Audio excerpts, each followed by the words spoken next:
क्या question number 7 है ये तो।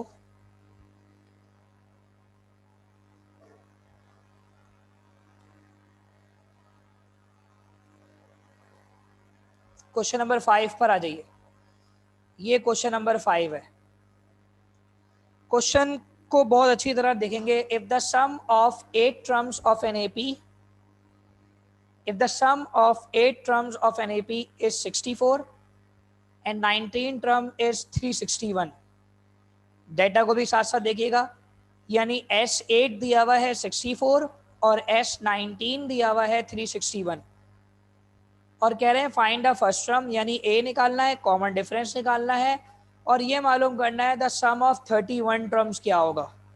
यानी जब ए और डी निकल जाएंगे तब जाकर हम सम ऑफ 31 टर्म निकालेंगे। ऐसा सवाल हम लोगों ने एपी के अंदर भी किया था 6.1 के अंदर कि हमारे पास T4 की वैल्यू दी हुई थी, T5 की वैल्यू दी हुई थी और हमसे T20 की वैल्यू निकाल रहे थे।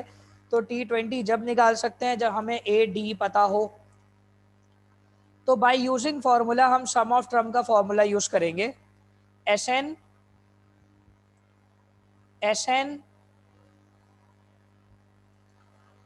N upon two n upon two ए प्लस एन माइनस 1d। अब जरा देखो भाई, n की जगह पहली वाली कंडीशन S8 वाली आ रही है।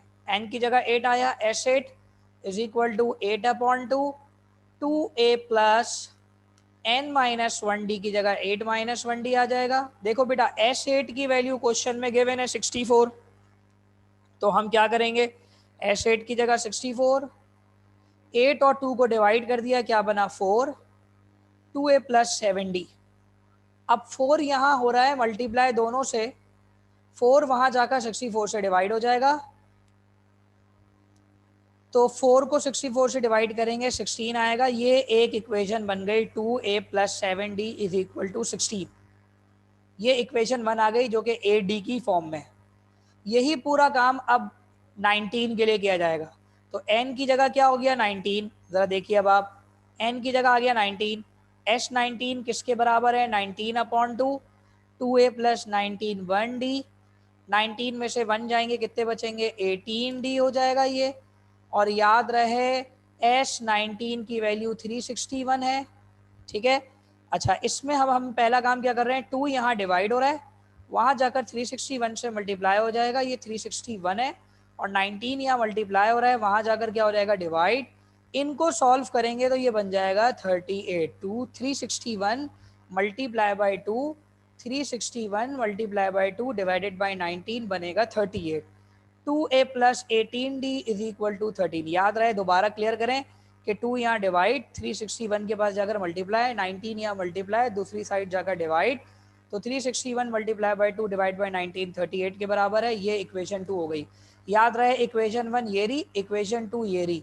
इनमें अगर हम सब्ट्रैक्ट कर दें तो हमारा a कैंसिल हो जाएगा और d की वैल्यू निकल कर आ जाएगी। तो subtracting equation 1 and 2, subtracting equation 1 and 2, 2a plus 18d is equal to 38, 2a plus 7d plus 16, नीचे वाले नंबर्स की साइन चेंज होगी। तो बेटा 2a पूरा पूरा कैंसिल, 18 में से 7 जाएंगे 11d, 38 में से 16 जाएंगे 22, और बेटा आपके पास 11 मल्टीप्लाई, वहाँ जाकर डिवाइड, d की वैल्यू क्या बनी 2। अगर d आ गया तो a निकालना कोई मुश्किल बात नहीं है। अगर मैं d को यहाँ पुट कर दूँ तो a निकल आएगा, या ऊपर वाली इक्वेशन में d पुट कर दूँ तो फिर a निकल कर आ जाएगा। तो मैंने यही काम किया, इक्वेशन 2 में पुट किया। अच्छा, इक्वेशन 2 थोड़ी सी सिंप्लीफाई हुई हुई है। इक्वेशन 2 इस लिहाज से सिंप्लीफाई हुई हुई है कि यहाँ से 2 कॉमन भी लिया हुआ है, तो मे बी पॉसिबल कि आपको ऐसे भी निकालना पड़े, और अगर ऐसे नहीं तो आप डायरेक्ट भी निकाल सकते हैं, ठीक है। आप इसमें पुट कर दें इक्वेशन नंबर 1 में, d की जगह पर क्या आएगा 2, d की जगह आ गया 2, 7 2 सा 14, 14 वहाँ जाकर हो गया माइनस 16 माइनस 14 कितने हो गए 16 माइनस 14 2 हो गए। 2 यहाँ मल्टीप्लाई हो रहा है, दूसरी साइड जाकर डिवाइड, 2 से 2 कैंसिल, a की वैल्यू आ गई 1। अब जब a 1 आ गया, d 2 आ गया, तो बेटा हमसे बोला गया था कि S31 भी निकालें। ज़रा ऊपर जाइए और क्वेश्चन को दोबारा पढ़िए। इन्होंने बोला S31 भी निकालें, यानी n की जगह 31, ये दो वैल्यूज़ पता थी, इन दोनों की मदद से ए और डी निकाल दी इक्वेशन लगाकर। लेकिन अब वो बोल रहा है जब ए और डी निकल जाए तो फिर आप निकालो S31। तो n की जगह आया 31, ए की जगह आया 1 और डी की जगह आया 2, क्योंकि ए और डी निकाल चुके हैं अब। तो S31 बराबर है 31/2, 2 1 2, 31 - 1 2, तो बेटा 2 1 2 हो जाएगा, 30 × 2 बनेगा 30 × 2 60, 62, ये आपके पास फाइनल आंसर बन जाएगा 961। तो ये था आपका असल क्वेश्चन। तो जल्दी से बताइए क्या ये क्वेश्चन क्लियर हो गया? इसका स्क्रीनशॉट ले लें, फिर इसको आराम से बैठ के कॉपी करिएगा। शाबाश, जल्दी से बताइए क्लियर है आपको? शाबाश।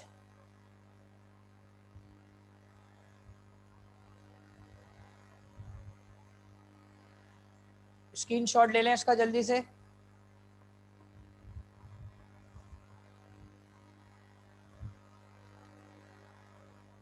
स्क्रीनशॉट ले लें इसका। क्वेश्चन नंबर 5 है ये आपका।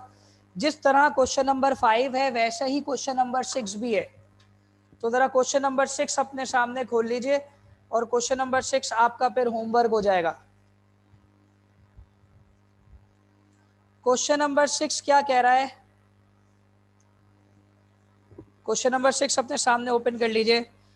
S20 हमें मालूम करना है। S20 sum of 20 terms of NAP find करना है। हुज फोर्थ टर्म, मतलब कि उसका जो चौथा टर्म है वो हमें मालूम है, यानी T4 हमें मालूम है। T4 याद रहे, ये सम नहीं कह रहे, ये कह रहे हैं उसकी चौथी टर्म हमें मालूम है T4, और हमें T4 दिया हुआ है 7 और सातवीं टर्म 13 मालूम है, यानी T7 भी हमें मालूम है, वो भी 13 है। तो बेटा ये जो 6.1 में हमने काम किया था, T4 और T7 दिया हुआ था, तो हम A और D निकालते थे। बिल्कुल हम यहाँ पर TN वाले फॉर्मूले से काम शुरू करेंगे। पहले T4 से एक इक्वेशन बनाएंगे, फिर T7 से एक इक्वेशन बनाएंगे, उनको सब्ट्रैक्ट कराएंगे, A और D में से कोई एक कैंसिल होगा, A और D की वैल्यूज निकालेंगे। जब A और D की वैल्यूज आ जाएंगी फिर जाकर S20 निकालेंगे। देखो ये T4 और T7 है, याद रहे ये T4 और T7 है, क्योंकि इन्होंने सम ऑफ 20 टर्म बोला है लेकिन उन्होंने फोर्थ टर्म दी है, तो फोर्थ टर्म का मतलब हो गया S4, तो T4, और 7 टर्म भी दी है तो उसका मतलब T7 दिया हुआ है। जबकि ऊपर वाले क्वेश्चन में ये सिर्फ और सिर्फ सम ऑफ टर्म का वर्ड यूज कर रहा था। If the sum of 8 term is 64 and that of 19 term is 361, मतलब सम ऑफ 8 टर्म जो थी वो 64 था और उसी की 19वीं टर्म का सम जो है वो 361 था। तो वहां दोनों सम ऑफ टर्म दिए हुए थे और यहाँ पर दोनों नंबर ऑफ टर्म दिए हुए हैं, और उसकी मदद से पहले आप A और D निकालोगे और फिर S निकालोगे। क्या ये वाला सवाल हो जाएगा आपसे? जल्दी से बताइए, शाबाश, जल्दी से बताइए, सारे बच्चे बताइए भाई चैट के ऊपर।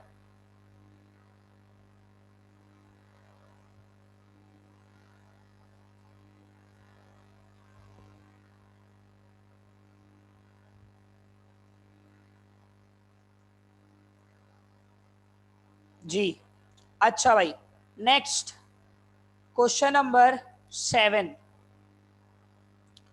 क्वेश्चन नंबर 7 बड़ा इंटरेस्टिंग है, बहुत तवज्जो के साथ देखोगे। How many terms of the series -8 -6 -4, ये सीरीज है, इन्होंने वर्ड यूज किया सीरीज, यानी SN का जिक्र किया जा रहा है। -8 -6 -4 make the sum 90 degree, make the sum 90। इन्होंने कहा कि हमें क्या निकालना है, इसका सम हमें 90 पता है, हमें ये मालूम करना है कितनी टर्म है, यानी n मालूम करना है। तो देखो बेटा -8 -6 -4 और ये चलता रहेगा और उसका सम किसके बराबर है 90।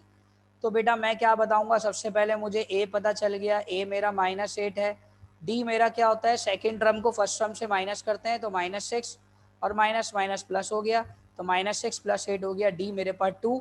SN की वैल्यू सम दिया हुआ है 90 डिग्री, तो बेटा हम यहाँ से काम स्टार्ट करेंगे, हम यहाँ से काम स्टार्ट करेंगे।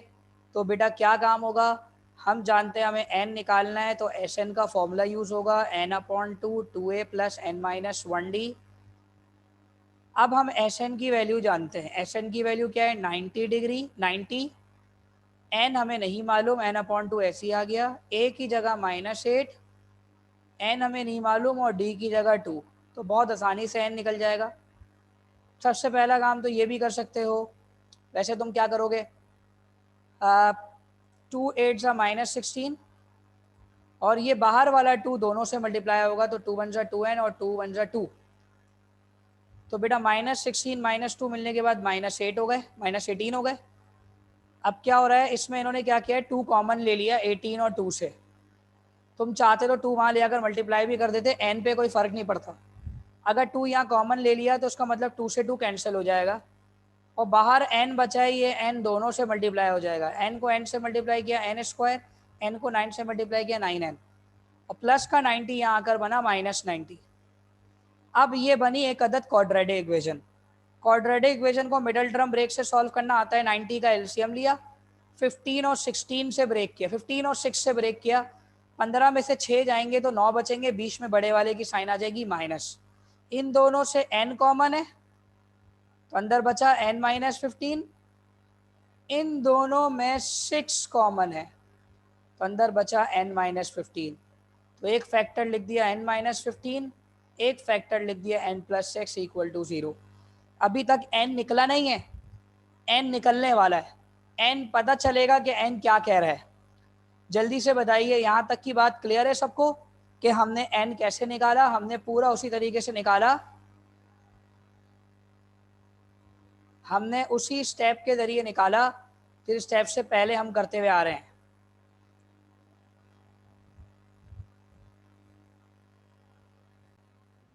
तो n की एक value -15, right hand side shift हुई +15, n की एक value +6, right hand side shift हुई -6।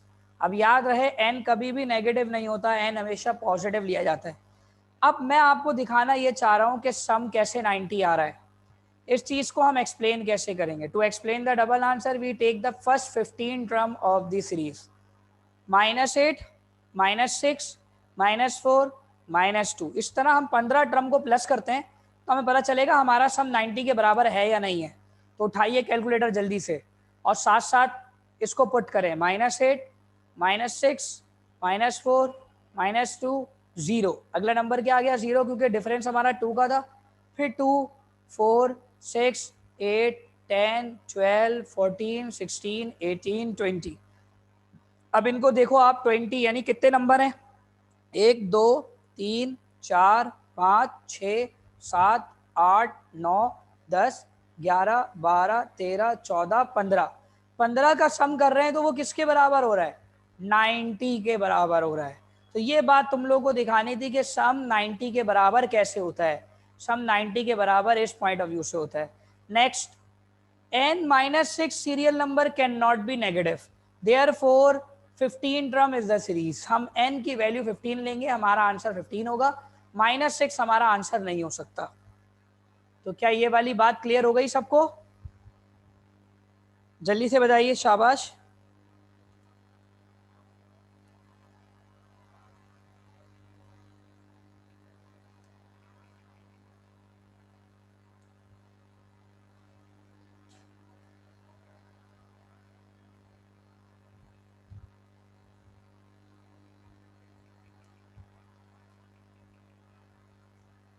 इसका भी स्क्रीनशॉट ले लें।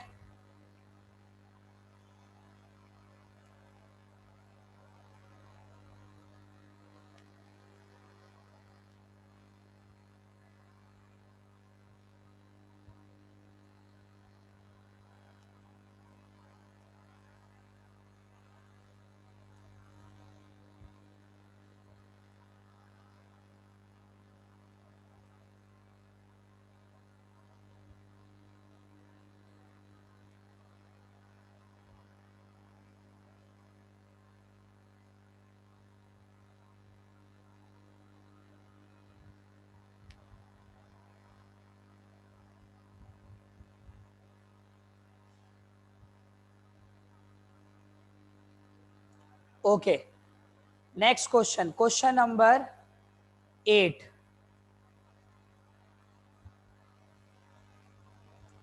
क्वेश्चन नंबर 8 के दो पार्ट्स हैं। क्वेश्चन नंबर 8 के दो पार्ट्स हैं, और जिस तरह पिछला पार्ट कराया है वैसे ही क्वेश्चन नंबर 8 है। How many terms of each of the series, ये आपके पास सीरीज है, कह रहे हैं कि कितनी टर्म है, एन मालूम करना है, must be taken to amount 66, कि इतना सम करते चले जाओ कि अमाउंट 66 तक चले जाए तो कितनी टर्म हमारे पास मौजूद होंगी, ये बोला जा रहा है आपसे। तो पहली बात तो ये कि तुम्हें ये चीज़ देखना ज़रूरी है कि तुम्हारे पास ए पता है, तुम्हें डी भी पता चल सकता है, तुम्हें एन मालूम करना है, और ये 66 जो है ये तुम्हारे एस एन की वैल्यू हो जाएगी। तो तुमने क्या किया, एन मालूम करना है, ए की वैल्यू 21, बी डी की वैल्यू 18 माइनस 21 माइनस 3 और एस एन 66। बेटा फॉर्मूले पे जाओगे, एस एन बराबर है एन अपॉन टू ए प्लस एन माइनस 1 डी। तो बेटा एस एन की जगह पर क्या आएगा 66, एन अपॉन टू ए की जगह पर आएगा 21, एन माइनस डी की जगह पर -3। तो बेटा पहला काम तो ये किया, 2 यहाँ डिवाइड 66 के पास आकर क्या हो गया मल्टीप्लाई, और ये बन गया 132। और इसी तरह 3 को दोनों से मल्टीप्लाई करेंगे, 3 1 जा 3n, 3 1 जा 3 यानी +3 और -3n, +3 और -3n, और 2 को 21 से मल्टीप्लाई किया 42, 42 + 3 कितने बन गए 45 -3n, n को मल्टीप्लाई किया दोनों से, और यहाँ से 3 कॉमन आ रहा है। देखो भाई n को मल्टीप्लाई किया दोनों से, अब इसको क्वाड्रेटिक इक्वेशन की तरह बनाएंगे। तो बेटा 132 यहाँ प्लस हो रहा है राइट हैंड, बल्कि एन स्क्वायर हमेशा पॉजिटिव होना चाहिए, तो एन स्क्वायर या नेगेटिव है, इसको उठाएंगे वहाँ ले जाकर क्या कर देंगे प्लस, तो -3n² वहाँ जाकर क्या हो गया प्लस, प्लस का 45 वहाँ जाकर क्या हो गया माइनस। ये तीनों कॉमन आ रहे हैं 3 के टेबल से, कॉमन लेने के बाद हम 15 को मिडल टर्म ब्रेक करेंगे, हम 15 का मिडल टर्म ब्रेक करेंगे, और 15 का मिडल टर्म ब्रेक किस में होगा जब आप इसको सॉल्व करेंगे 4 और 11 में, क्योंकि 4 11 से 44 होता है। तो बेटा n कॉमन आया, यहाँ से -11 कॉमन आया, एक वैल्यू n की n-4 आई, और एक वैल्यू n की n-11 आई। इन दोनों को बारी बारी पुट कर देंगे तो एक n आपका 4 आया और एक n 11 आया। पिछले सवाल में एक n पॉजिटिव था और एक n नेगेटिव था, इस सवाल में दोनों n पॉजिटिव हैं, इसका मतलब दोनों प्रूव होने चाहिए। क्या होना चाहिए, दोनों प्रूव होने चाहिए। अब दोनों प्रूफ करने के लिए हम क्या करेंगे भाई, ऐसी बात है, एक जगह 4 टर्म को ऐड करना है, और एक जगह जो है वो एक जगह 4 टर्म को ऐड करना है, और एक जगह 11 टर्म को ऐड करना है। तो यही काम करेंगे, we take the first 4 term 21 + 18 + 15 + 12, जब हम इनको ऐड कर देंगे बेटा ये 66 के बराबर होगा। अच्छा ये सीरीज कम की साइड जा रही है, कम होती हुई जा रही है, 3 नंबर कम हो रहे हैं, 21 18 15 12। लेकिन अगर हम 11 टर्म यहाँ पर डाल दें, 21 18 15 12 9 6 3 फिर 0, फिर -6 -3 है, -3 -6 -9, तो कैलकुलेटर में जब आप सॉल्व करोगे वापस आंसर 66 बताएगा, वापस आंसर 66 बताएगा। तो चाहे 11 टर्म को तुम ऐड करो, चाहे तुम 4 टर्म से करो, आपका सम 66 आ रहा है। लेकिन पिछले क्वेश्चन में तुम लोगों ने देखा था कि वहां पर एक टर्म नेगेटिव थी, तो हमने और कोई काम नहीं किया था। बिल्कुल सेम क्वेश्चन इसका पार्ट 2 है, वो तुम लोगों ने करना है, इसका पार्ट 2 तुम लोग करोगे।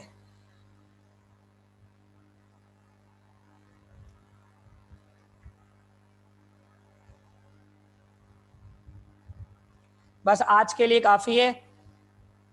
कितने क्वेश्चन कर लिए हमने, 8 सवाल कर लिए, 1 2 3 4 5 6 7 8।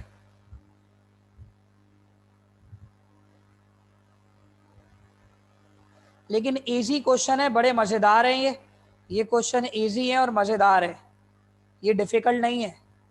इसमें आप देख रहे हो प्रूफ भी कर रहे हो साथ साथ आप। क्वेश्चन नंबर 6 आप लोगों ने खुद करना है, मैंने बोला था, जिस तरह क्वेश्चन नंबर 5 था उसी तरह क्वेश्चन नंबर 6 है।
सही है भाई, क्लास को एंड कर दें, यहां तक बात समझ में आ गई सबके?